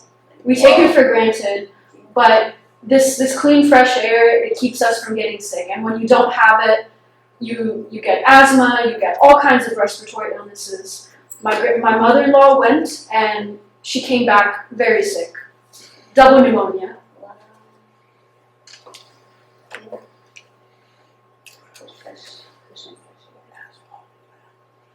Forests. Forests cover over 50% of your land area, so they are the most abundant vegetative resource. They provide habitat for wildlife, contribute to landscape diversity, and offer recreational spaces. Your forests are not large, continuous tracts, but rather scattered woodlands, interspersed with residential areas and open fields. The dominant hardwood species are white oak, black oak, and red maple. And the softwood species are eastern white pine and white cedar. Proper forest management is essential, especially in water recharge and supply areas. Healthy forests contribute to controlling the stormwater runoff and erosion, filtering airborne and waterborne pollutants before they reach water sources, and promoting groundwater infiltration. Sustainable timber harvesting can enhance the forest health by allowing sunlight, water, and air to reach younger trees and shrubs, promoting growth and increasing rainwater infiltration. On the other hand, unmanaged forests eventually develop into old-growth forests, which is rare in Massachusetts and all over the country. And these old-growth forests provide exceptional wildlife value. So, Acushnet's participation in forestry management programs could help the community maintain healthy, diverse forests while preserving certain areas for old-growth trees. And this is my favorite part of the presentation. I went on Flickr.com and searched for photographs taken in Acushnet by your local photographers. And these are your wildlife. Clockwise from the left, that's river herring, great horned owl, that's a red fox. Yeah, northern red-bellied cooter, and the American eel. Isn't that gorgeous? So there is a site here in town, and the residents, the commission, they're all residents. Say, is that the guy out, out by you? So there's the Atlantic white cedar swamps. I know the one in New Bedford that extends here is the largest tract of Atlantic white cedars on the eastern seaboard. So that's a significant ecological feature. And I think I would suggest, and you take this suggestion for what it's worth, I would be really interested to know how much forests are being taken down to put up solar farms here. And I've seen a report from Serpent that shows where this is going on, and I think it's accelerating. And it's land change. And I don't mean to keep harping on this, but I don't think anybody's actually looking at it from a big picture standpoint. And everything you're saying about forests is 100% true. And I think, again, we've got to make a transition, but I think wise use or something, I don't know. Anyhow, I'll be quiet. So when we have solar fields going in a field, that's one thing. But when we're wiping out 30 acres, that's a bummer. And we've got the old Two of them going side by side, there's going to be over 50 acres. Clear. at the old Girl Scout camp, people have told me there's 200-year-old trees. Yep, I told growth. Yeah, it's around. Boy, that was a nice presentation. Thank you We're looking so for much. outlets. That was fantastic. Way over there. Really enjoyable. And And then, is there clay soil in it? there you go. Mark, Is it clay? clay? I don't know, but I know it's not. Well, there's problems with drainage, right? With the from long as I know Because of the that. soil? Yeah, from her talking to the Board of Health. Yeah, there's a lot of impermeable soil. Is it clay though? Yeah, oh yeah, I've seen it. Seen it when I was doing some excavating at my house. I had to go, I wonder if I Yeah. have some on my property. I had to go through some clay. I don't know. Yeah. I have to find out. Yeah. some Did clay. it die? How to- Yeah. That's Coming back. that's a big reason why the water tables are so high in this town. Between the clay and the ledge, everything else, don't let it drain. Yeah, that's right. The water just sits right on top. But if you want a good line, you're supposed to put the clay, then your loam, then your seed. Because now the water will just run through it, it'll keep your lawn wet. Just a little trick of the trade. Has there been any mapping of Wampanoag, any of the indigenous sites around here? I know around on the lakes. The reservoirs, yeah, like the reservoirs down there, there's a burial ground of the Wampanoags, there's a few different things. Way over to Quiticus? Yep. 105. Somebody told me too that, just south, it's just where Fairhaven starts, there's a site there on the river. Really? Yeah. We back and running, young lady? Yes. Let's do it. Here you see a river otter and a gorgeous photo of a swan. This was taken at your sawmill. Do you know this lady, Christine Rossbridge, the photographer? No, I don't. And here is a list of all your wildlife in the hardwood forests, in the open and agricultural lands, and the wetlands as well.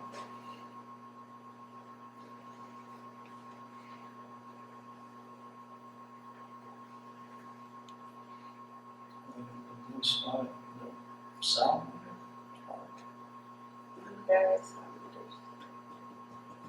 Yeah, spotted salamander. Oh, yeah. They were abundant when we were little kids. I still see them around the yard. Not as many though. No, I do. I still see them though, in some good spots, you know. Some pretty good sized salamanders too, at least my place. They get pretty big. Here you see the survey results. We haven't put everything here, but just a couple questions, like what do you like best about Acushnet's open space?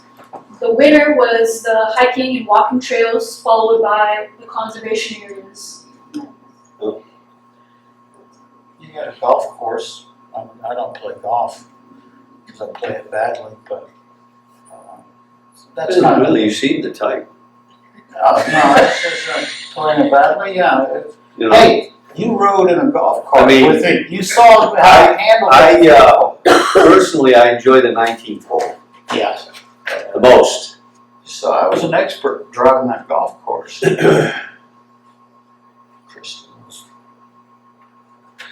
So the other things that With it. I'd like to see Moving in right along. Sorry.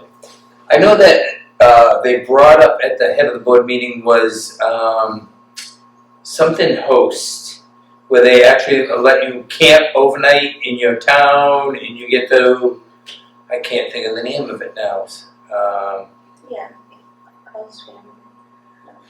I don't know, but they were talking about it, about how you can actually go to places, set your camper up, and it allows you to be within town to check things out in the town.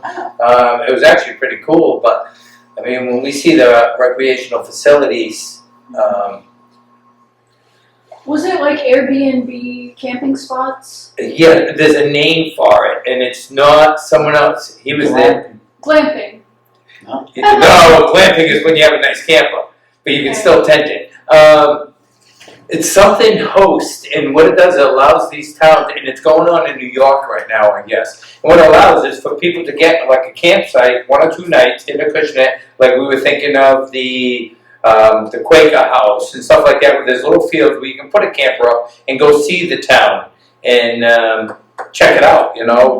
With your camper, you're going to be self-contained. But it was actually a really cool thing that we were talking about, and it's something that I would love to see. I know that I know it's a big stretch and it'd probably take a while to happen, you know, but I think it's something that's pretty cool. Mm. And this is what folks mentioned when they were asked, what else would you like to see that isn't currently available? And maybe some of this is available, like as you were talking about the concerts offered at the library, so maybe some folks just aren't aware. They mentioned outdoor concerts, bike lanes, off-road and ATV trails, dog park, picnic areas, and community farming.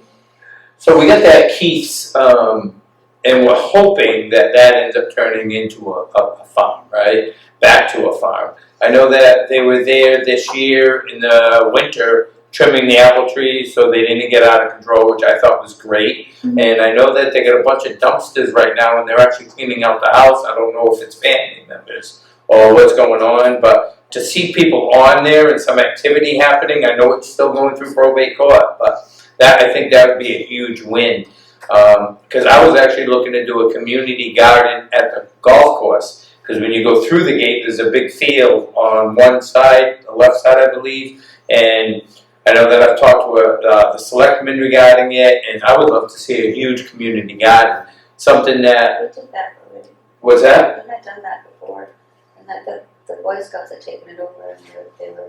Correct. I'm still talking more for like the community to get involved. Like right now it is the Boy Scouts are doing it, but it don't seem like even when Kelsey was trying to pick it up, it didn't seem like we had a lot of people that were willing, like to step it up. And I donate plants to the schools, to a girl that plants at the schools, and it's unbelievable how these little kids really don't know where vegetables come from.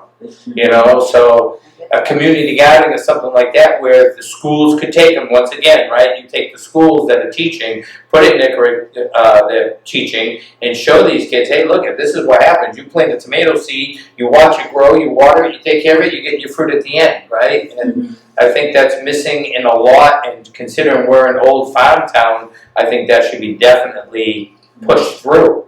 I'm there. My colleague and I have been trying to get in touch and set up a meeting with Cora Pierce, who is the head of Fairhaven Acushnet Land Preservation Trust, and she's the one that Keats Farm, I think, was bequeathed to. Okay, right.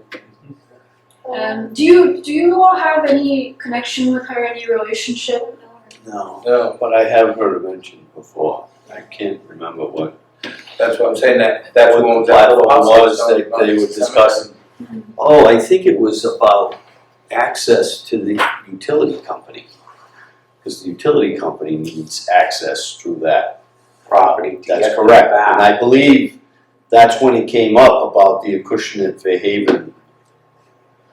And that, I mean, we didn't go into deep discussion, right? But that's what it pertained to. Correct. Was all the, they have a right of way, actually, is what it was. Eversource has a right of way. Yeah, that's what it was. But I've never spoken to anyone myself. Yeah, that's what it was. She doesn't want to meet with us, but we'll keep trying. That's interesting. I know they were trying to keep that in the family as a family farm. Right. Don't know. I don't think that was the case. Yeah, I don't think that there was any family interest Right. in moving that forward.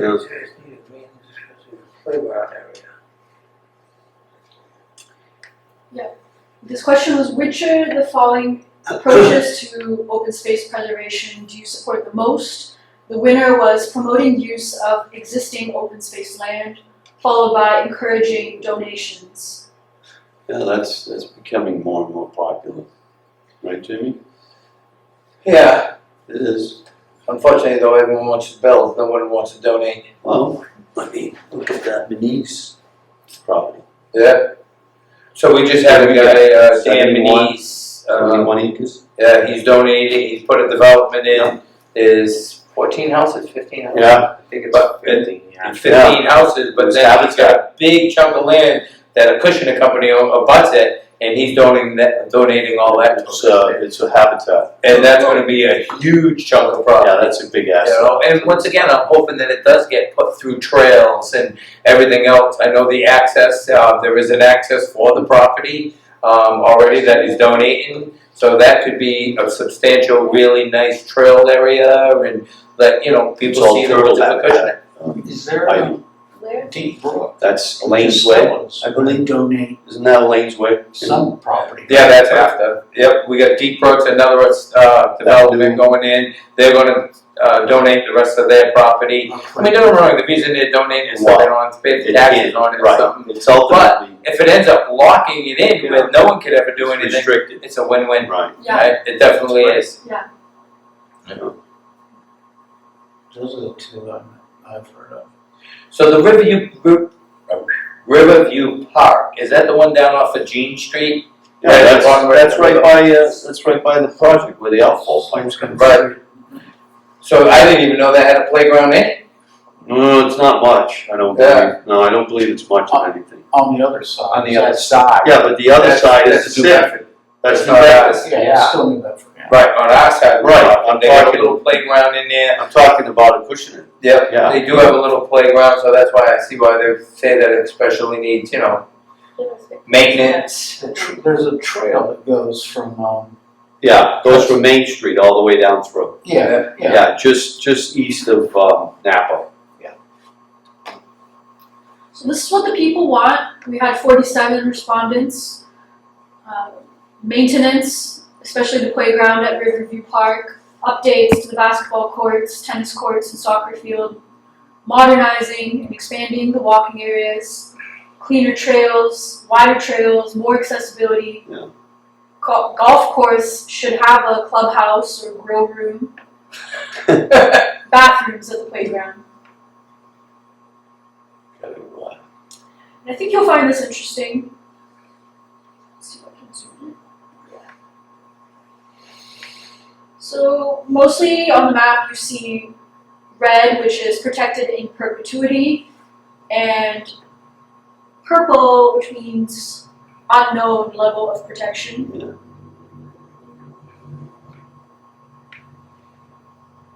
The highest priority land that should be protected include areas in the Hathaway Swamp, surrounding areas of the town forest, and parcels around the Acushnet River and reservoir. All of that is ecologically significant. In total, there's 1,752 acres labeled as open space, and over 1,500 of them have that permanent in perpetuity protection. This ensures forever conservation, managed for the benefit of future generations, regardless of who owns them. We just had 17 acres tonight. Yeah, Yep. You were here to witness. Right. Yes. So, I'm sorry, I know people want to get out of here, but I'll just add this. It may be something Serpent would like to think about, somebody should be thinking about this, is the whole drainage, right? I don't know where it splits up near Taunton, it all flows down into the Taunton River, into Narragansett Bay. It's an entire system of the southeast that all flows down into Buzzards Bay, and it's like the Everglades, the glacial till. There's an amazing amount of water moving down slope into Buzzards Bay, and I don't know. It's just we treat things like in isolation, but we've got a massive system here, and when we're looking at wetlands and uplands are an entire system, and people can build on the uplands. It's private property, that's the world. But I don't know. We look at things in isolation, and we're missing the big picture. That's just my opinion. And you guys can. I know you want to go home. I'm sorry. I keep seeing this, and I think one of the real values that the Southeast Massachusetts, it's one of the prettiest places I've ever been. Some of these woods here, and I've been all over the world. I've been in lots of different places. And it's spectacular down here. And I think that's one of the durable, long-term values that somebody like Serpent, when you produce that report, if you're asking an opinion, I'm filling out the poll for you here. That's my opinion. And Well said. whack me here, just backhand. Alright, continue. So these are the town-owned open spaces that we knew of at that time when we made this town forest. Polk Park, Porter Street Conservation Area, Acushnet River Conservation Area, Long Plain Cemetery, Acushnet Cemetery, Buttonwood Meadows Conservation Area, Quaker Wells Water Supply Land, Long Plain Friends Meeting House and Cemetery, White's Dairy Farm Conservation Area, Acushnet River Valley Golf Course, Perkins Lane Conservation Area, Acushnet Elementary and Ford Middle School, Mattapoisett Road Conservation Area, Wing Lane, Nestles Lane, Lantern Lane. The town owns just over 40%, over 700 acres of open space. Buzzards Bay Coalition owns just over 20%, 357.8 acres.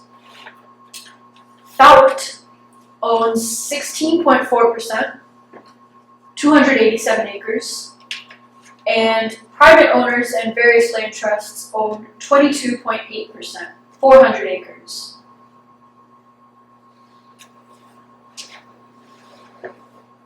That's all there is. There isn't any more. Thank you, very good. Yeah. Let's hope the town keeps it in restriction. So I think if we could try to utilize more of the open space, make it more people-friendly per se, like offer more in it, right? More trails, I know that a few things go wider trails, everything else, but also more of the advertisement of it. Like, when you drive down the road and like Coalition Bogs, right? You see the signs, right? Coalition Bogs, here's where you park, here's where the trails are. Acushnet, our open space, you don't see that. We have the trails on Lake Street. Do you see a sign there? There is not a sign there that says, Lake Street trails begin here, right? So I think there has to be more like education to let people know where these are, and then maybe naturally it'll start getting used more. But a lot of it is if you're going to talk to somebody, or like it's not well advertised per se, right? So I didn't know if you were those ones. right. So if you want to go for a trail, I tell my kids, well, let's go see what the coalition has, right? When actually we have so much in town. That is unadvertised, that should be, hey listen, there's 20 acres over there, or there's 50 acres, or I was actually looking at some property on Lake Street, and the house, I was nervous about the land behind it, and they said, oh, don't worry about that, that's conservation owned.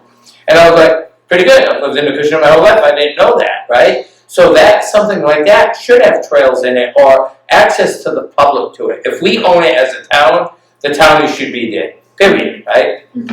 So that's why I feel that more advertisement, more, maybe we come up with a trail or a sheet where it has all these places for people to go. And once again, why not start right at the schools with it? Hey, listen, you want something for your parents to do with you this weekend? Here's the trails of Acushnet, or the open space that is open to the public, right? Why don't you guys go there and see it? Be a simple math, solve it big. Yeah, Simple. right? And it could be just so easy to get more people to use what we have Identify all available, the spots right? that are. So everybody, you look at everybody, right? Let's go to vacation, let's go to Aruba, let's go to Bermuda, let's go everywhere, but let's look at home. Right? If you start here, in the United States itself is beautiful, right? But what I'm saying is, if you even take a weekend where you have your kids for the weekend and you need something to do or want something to do, instead of this, let's go to the open space. Let's go see what this town has to offer. Right? And that's why I was really interested, and I can't think of it on that thing about the host where people get to campsite. I guess it's really hard, it's an app site, but it's something to really get people involved with the town that we live in. But I just feel that there has to be something to advertise. So a lot of these master plans, right? They're in a building like this, everyone's sitting down, we're talking, right? In here, we're talking right now, the head of the board meetings, we're all talking about this stuff. But if we don't get it to the people who are actually going to do the walking, it's going to be just fed through word of mouth. And if you don't keep talking to the other person, no one's ever going to know about it. So I think whatever we do has to be spread. Even like you take a little Riverside Park, right? They're saying that it needs improvement, right? How many people really know there's even a little playground there? Right? Not a lot. So I think no matter what we do with this open land space, we have to advertise this open land space.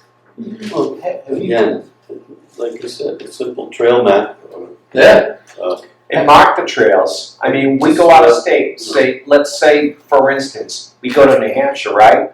All of these trails in New Hampshire, they're marked. This is, this way to this trail, and they name the trail, and everything is well marked, in Vermont, these trails are marked, they're mapped, Maybe the small, like 17 acres, maybe that ain't a big trail where you need to mark it. But once the coalition does start putting the trails in, it has to be advertised, right? And I think that's a big part of what we're missing about this land. Because no matter how much land you own, or the town owns, if the residents ain't getting the benefit from it, I know it's still preserving it, but then it's just like everyone saying, well, what is that property? Oh, we have no idea. Wouldn't you rather say, hey, listen, let's go check that out. I heard they put new trails in on this property. So this may be something we ask Buzzards Bay Coalition for, as part of, negotiations, Yeah. right, for these land parcels. We would like them trail marked. There's no reason it can't be built into the master plan as well. Correct. There's no reason why it can't. Sarah, have you spoken or? Sarah. Sarah, sorry. That's okay. Offer, like they said, a simple map that you can, let's say, say, oh, look, this property looks good. My daughter is Surya Maya. Let's try it out today. Anyhow. Oh, that's a cool Sorry, name. yeah. That means sun and illusion. Sun illusion. Daughter's a son. You should talk to, have you spoken to Scott Daggett at the lake? It's called the Lake Street Committee. Committee. Preservation. Yeah, so they're working to try to address problems in these 4 ponds that have some invasive species, but they've been behind, and I don't know the whole story, but there's a parking space now. It's their initiative with the town, with the selectmen, and they put in there's a beautiful little trail loop. If you have little kids, it's about a mile. It's a Is it? perfect. Oh, Yeah. it's Yeah, it perfect. is. It's a nice little trail. And they put down, there's mulch on it. Yeah. But once again, Picnic unadvertised. tables. Yeah, nobody knows it's there. I didn't know that was there. That's right. Daycare parents, so I they'll don't- leave I my don't house like and it. go. You can go around, walk They, that. we told them about it, and they've been going down. That's great. Maybe We got picnic tables on a Yeah. nice day. Yeah. What should I ask him, Scott Daggett? Well, in terms of open space and trails, he's, it's a huge feature here in Acushnet. And, I know the lake itself, their motivation, I think in part is people, recreation on the lake. Right, so he headed up the Lake Street project, and they're moving forward on remediating the weeds within those bodies of water with an eco harvester And to make it more user-friendly. and accessible. And, yeah, and they were involved, there's a dock down there. So it's an organization, it's volunteer here in town that is working to enhance open space. And I don't know the story with the trail, but again, it's Put it a in. beautiful little trail. Yep. They put in picnic tables, there's receptacles, you can get rid of trash down there. So they're trying to, kick it in. The other thing we have to really think about too is, so we have Lake Street, and my wife works for Life Street, which is for group homes for disabled people. And she's always looking for places to take people. So she's actually contacted town about putting ADA picnic tables. Because right now, she can't get to a picnic table with people in a wheelchair, right? And these people have electric chairs, so they're the bigger ones. And that was one of her big concerns, is that whatever the town's doing, they should make everything at least partially ADA, right? So this way, if people, even though disabled, want to sit by the lake and have a lunch, and my wife can't take them there because there's no place to take them, right? When they come out of the van, they just can't sit there. They need a table to go to. So she actually contacted one of the selectmen. They're going to try to get her at least one ADA picnic table there. But that should be even like for the riverside. That should be every little place that we're looking for open space for people to go to. There should at least be something there for the ADA, right? It doesn't have to be 99%. But it should at least have a picnic table for wheelchair access. And just those little things. If we're going to say, okay, well, let's welcome this to Acushnet and make it really friendly for the people, which I want it to be, we have to advertise it, but it has to be for everybody, right? So, just my thoughts. With that being said, if you don't mind, I'm going to entertain a motion to adjourn this meeting. Motion to adjourn this meeting. Second. All those in favor? Aye. Aye.